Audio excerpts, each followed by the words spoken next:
And we're reacting to Eastenders hit EB. Cindy Beale in return. On why she faked her death. Again. It's the kind of blockbuster storyline Eastenders can do so well if it gets it right. In all that surrounds Cindy's return, it's also very easy to overlook the fact that Adam Woodyat is also returning as part of this storyline too. And whilst we always knew, or hoped I guess, that Ian would return to Eastenders at some point, I'm really excited that he's coming home to Walford after 2 years away, following the show's reckless decision under its previous showrunner to have Ian's oldest friend and, ridiculously, then wife, Sharon, try to kill him for his completely accidental role in her son's death. To me, I think this represented the lowest point in EastEnders history, as it destroyed the legacy friendship between two original characters. And I think it's clear that Adam was in no rush to return after that storyline as a result. So I think it's really positive that the show's longest-serving character is finally returning now that it's in a much safer pair of hands. And I think Adam must be pretty thrilled that his return is going to see him back on screen with Michelle Collins again, as Ian and Cindy's pairing is easily one of the most recognised and iconic in soap history. Michelle and Adam are also very close friends off-screen, so I do wonder if Cindy's comeback might have been what persuaded Adam to return. However, all of this begs the question, just how is EastEnders going to explain that Cindy actually never died? Well, the truth is, we don't know yet. However, I do have a few ideas.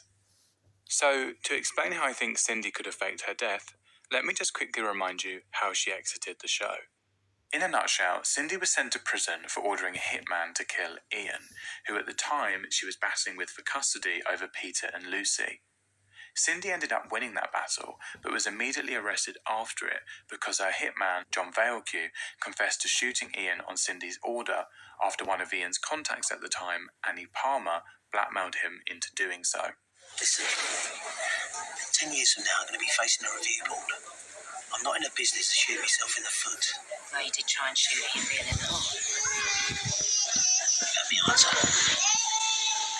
So how do you fancy spending the next 10 years on Rule 43? So that's what it's going to mean, John.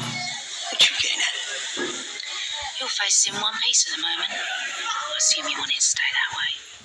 Ultimately then, Cindy really only ended up in prison because of Annie Palmer, the daughter of George Palmer, the criminal underworld boss who was prominent in Walford in the late 90s.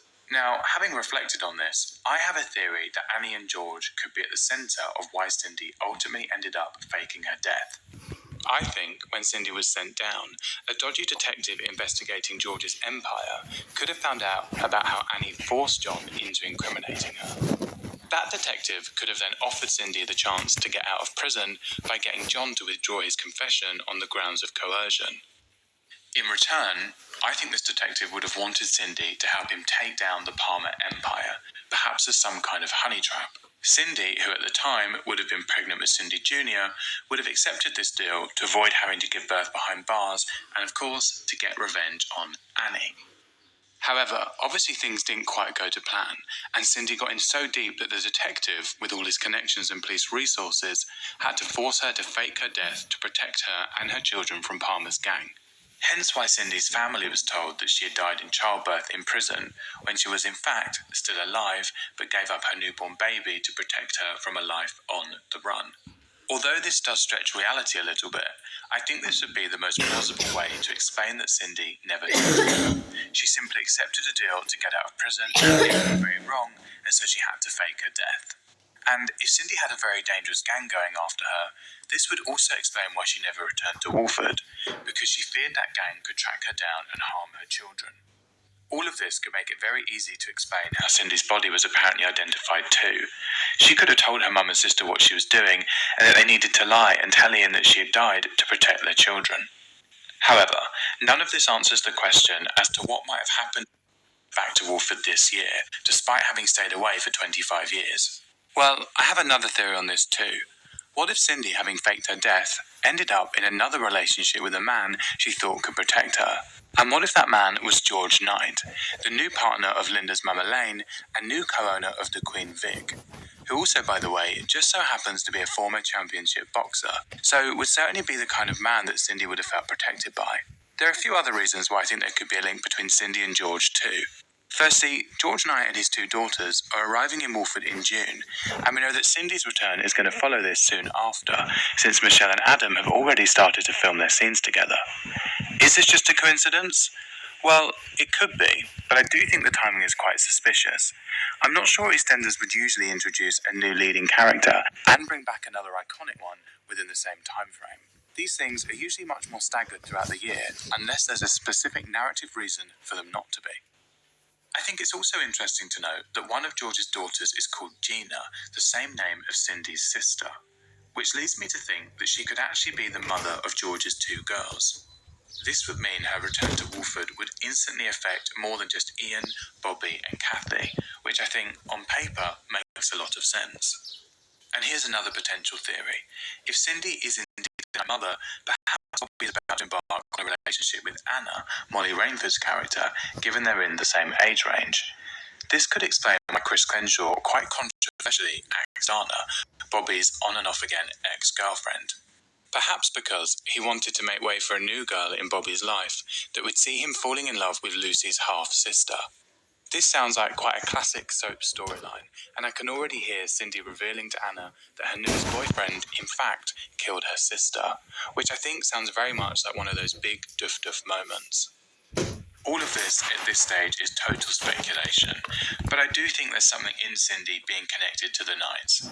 It would explain why both storylines are kicking off at the same time, and why the show has decided to bring her back right now, because her two daughters and ex-husband are moving to her old stomping ground. And if Cindy is indeed the Night Mother, this could also suggest that she's also going to be involved in the Christmas Day murder storyline too, given it happens under George's roof in the Queen Vic. Perhaps she might even end up killing George, just like she tried to kill Ian 25 years ago. Phil did recently make a reference to characters knocking 7 bells out of each other in the Queen Vic, which, looking back, could have been a hint at how George, a boxer, is going to be killed in the pub by potentially a 7th woman outside of the current 6. Could that 7th woman perhaps be Cindy? Why would anyone come to the den to watch people knock 7 bells out of each other and do that any night in the Vic? Wherever this storyline is heading, though, one thing is for sure. I think it will be filled with lots of twists, turns, and hopefully not too many plot holes. Anyway, that's it from me today. Thanks so much for watching this video, and do let me know in the comments what you think about Ian and Cindy's return, and how you think Cindy might have faked her death. I'd be very intrigued to hear your ideas. Thanks again, and I hope to see you next time for more thoughts and theories about all things Eastenders.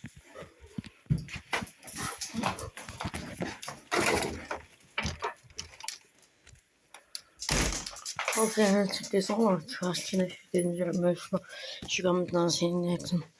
Goodbye.